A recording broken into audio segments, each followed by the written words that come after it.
Assalamualaikum warahmatullahi wabarakatuh. Perkenalkan, nama saya Sania Atika Suri dengan terakhir 064. Di sini saya akan mempresentasikan hasil resume saya terkait materi sistem biaya standar dan analisis varians. Nah, apakah itu sistem biaya standar? Biaya standar adalah biaya yang ditentukan di muka dan yang seharusnya dikeluarkan untuk membuat satuan produk. Biaya standar juga dapat digunakan untuk menentukan jumlah biaya yang ditentukan untuk kegiatan tertentu. Biaya standar merupakan pedoman pengeluaran biaya yang sesungguhnya.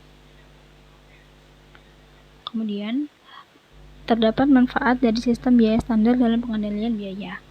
Sistem biaya standar itu memberikan informasi yang dirancang untuk mengendalikan biaya. Jika biaya standar ditentukan dengan realistis, hal ini dapat merangsang pelaksana operasi perusahaan dalam melaksanakan pekerjaannya secara efektif. Lalu, manfaat dari sistem biaya standar dalam pengendalian biaya itu antara lain ada menjadi alat penting dalam menilai pelaksanaan kebijakan yang telah ditetapkan sebelumnya. Yang kedua, memberikan pedoman bagi manajemen mengenai biaya yang harus disiapkan untuk melaksanakan kegiatan tertentu.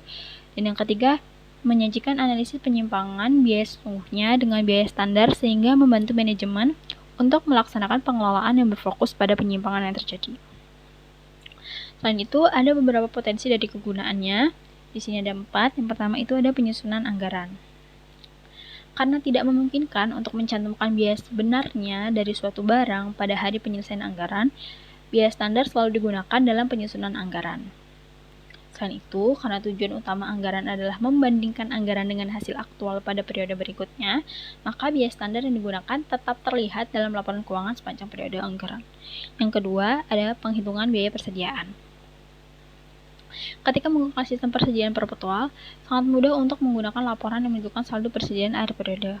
Hal ini dapat dilakukan dengan cara mencetaknya, mengalihkan saldo tersebut dengan biaya standar seperti barang, dan mendapatkan estimasi nilai persediaan akhir. Kemudian yang ketiga itu ada penentuan tarif overhead. Overhead itu adalah komponen biaya yang digunakan untuk mengumpulkan biaya-biaya pendukung produksi selain bahan baku dan tenaga kerja langsung yang dihitung menggunakan tarif tertentu. Kemudian yang keempat ada formulasi harga. Jika perusahaan memiliki produk khusus, maka perusahaan dapat menggunakan biaya standar untuk mengestimasi biaya berdasarkan persyaratan pelanggan dan menambahkan margin ke dalamnya. Sistem ini dapat menjadi kompleks karena departemen penjualan menggunakan database biaya, komponen yang berubah tergantung pada jumlah unit yang dipesan oleh pelanggan. Kemudian, dari sistem ini terdapat kelemahan. Yang pertama itu, sistem biaya standar mempunyai tingkat keketatan dan kelonggaran standar tidak dapat dihitung dengan tepat. Yang kedua, biaya standar cenderung menjadi kaku dan tidak fleksibel meskipun dalam jangka pendek. Yang ketiga, perbaikan standar jarang terjadi, sedangkan keadaan produksi selalu mengalami perubahan. Yang keempat, perubahan standar dapat menimbulkan masalah persediaan, misalnya terjadi perubahan beban pokok. Kemudian yang terakhir yaitu biaya standar kurang efektif sebagai alat pengukur pelaksanaan aktivitas perusahaan, baik produksi maupun non-produksi jika standar sering diperbaiki. Namun, jika terjadi perubahan dalam proses produksi telah terjadi dan tidak dilakukan perbaikan standar, akan terjadi pengukuran pelaksanaan yang tidak tepat dan tidak realistis dalam pembiayaan perusahaan. Nah, selanjutnya ada jenis-jenis biaya standar. Di sini ada 4. Yang pertama ada standar teoritis, yaitu sering juga disebut dengan standar ideal karena dalam pelaksanaannya sulit untuk dapat dicapai.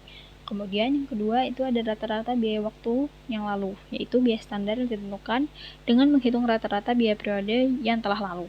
Kemudian yang ketiga ada standar normal. Nah, standar normal ini didasarkan atas taksiran biaya di masa yang akan datang dengan asumsi keadaan ekonomi dan kegiatan perusahaan itu berjalan dengan baik. Dan yang keempat itu ada pelaksanaan terbaik yang dapat dicapai atau attainable high performance. Standar ini banyak digunakan karena perhitungannya didasarkan pada tingkat pelaksanaan terbaik yang dapat dicapai dengan memperhitungkan ketidakefisienan kegiatan yang tidak dapat dihindari. Nah, kemudian ada komponen biaya standar. Di sini terdapat 3 komponen biaya. Yang pertama itu adalah standar biaya bahan baku. Standar biaya bahan baku adalah estimasi biaya yang diperlukan untuk menghasilkan satu unit produk berdasarkan jumlah bahan baku yang digunakan dan harga per unit bahan baku. Kemudian, yang kedua ada standar biaya tenaga kerja. Standar biaya tenaga kerja langsung adalah estimasi biaya yang diperlukan untuk memperkerjakan tenaga kerja langsung dalam memproduksi satu unit produk. Yang ketiga ada standar biaya overhead pabrik. Adalah estimasi BOP yang diperlukan untuk menghasilkan satu unit produk. Selanjutnya ada analisis penyimpangan biaya sesungguhnya dari biaya standar. Dalam pelaksanaan proses produksi, terdapat kemungkinan biaya sesungguhnya yang dikeluarkan mengalami penyimpangan dari biaya standar yang ditetapkan. Maka, analisis penyimpangan biaya sesungguhnya dari biaya standar disebut dengan selisih atau analisis varians. Dari analisis tersebut, perusahaan dapat mencari penyebab terjadinya penyimpangan sehingga dapat menemukan solusi untuk mengatasi selisih yang merugikan itu. Nah, terdapat 3 jenis varians yang umum dalam analisis varians. Yang pertama, ada varians biaya bahan baku, yaitu varians yang terjadi ketika biaya aktual bahan baku yang digunakan berbeda dengan standar biaya bahan baku. Kemudian yang kedua, ada varians biaya tenaga kerja langsung, yaitu varians yang terjadi ketika biaya aktual tenaga kerja langsung berbeda dengan standar biaya tenaga kerja langsung. Dan yang ketiga ada varian BOP, yaitu varians yang terjadi ketika biaya aktual overhead pabrik berbeda dengan standar BOP.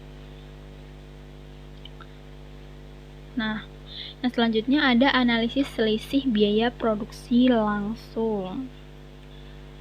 Nah, analisis selisih biaya produksi langsung ini digunakan untuk biaya bahan baku dan biaya tenaga kerja langsung. Jenis-jenis metode analisis selisih biaya bahan baku produksi langsung ini itu terdapat 3 metode. Yang pertama metode 1 selisih, 2 selisih, dan 3 selisih. Kemudian analisis selisih biaya overhead pabrik. Analisis selisih BOP ini memberikan informasi mengenai perbedaan yang terjadi atas biaya yang sesungguhnya terjadi dengan biaya standar yang ditetapkan. Nah, metodenya itu ada 4. Yang pertama ada metode 1 selisih, yang kedua 2 selisih, yang ketiga 3 selisih, dan yang keempat 4 selisih. Nah, untuk materi selanjutnya itu ada akuntansi atau pencatatan biaya standar. Akuntansi biaya standar memberikan pedoman dalam pelaporan biaya bahan baku, biaya tenaga kerja langsung, biaya overhead pabrik, serta selisih-selisih yang terjadi antara biaya sesungguhnya dan biaya standar. Nah, sistem akuntansi biaya standar ini dibagi menjadi 2 metode, yaitu metode tunggal dan metode ganda. Nah, metode tunggal ini adalah penyimpangan biaya sesungguhnya itu dihitung pada saat bahan baku dipakai dalam proses produksi, sehingga setiap saat manajemen dapat mengetahui jumlah penyimpangan yang terjadi antara biaya sesungguhnya dan biaya standar. Penyimpangan ini dapat dicatat ke dalam akun selisih pada saat terjadinya. Kemudian untuk metode ganda, dia itu penyimpangan antara biaya sesungguhnya dan biaya standar dihitung pada akhir periode akuntansi. Nah, kemudian kita ada kelebihan dari penggunaan sistem biaya standar ini, di mana dia itu terdapat 5 kelebihan. Yang pertama itu adalah perencanaan dan pengendalian biaya yang lebih baik. Sistem biaya standar akan memungkinkan perusahaan untuk merencanakan dan mengendalikan biaya dengan lebih efektif. Kemudian yang kedua, evaluasi kinerja yang lebih baik, yaitu dengan adanya standar biaya ini, perusahaan dapat mengevaluasi kinerja operasionalnya secara lebih efektif. Dan yang ketiga, pengambilan keputusan yang lebih baik. Sistem biaya standar memberikan informasi yang berguna bagi manajemen dalam pengambilan keputusan. Kemudian yang keempat itu peningkatan efisiensi aktivitas operasi. Dengan menggunakan sistem biaya standar, maka perusahaan dapat mengidentifikasi area yang memerlukan perbaikan efisiensi operasional. Kemudian yang kelima, itu ada standarisasi dan komparabilitas. Dengan adanya sistem biaya standar, maka perusahaan dapat menciptakan standar biaya yang seragam untuk produk atau layanan yang serupa. Oke, sekian presentasi dari saya. Terima kasih. Wassalamualaikum warahmatullahi wabarakatuh.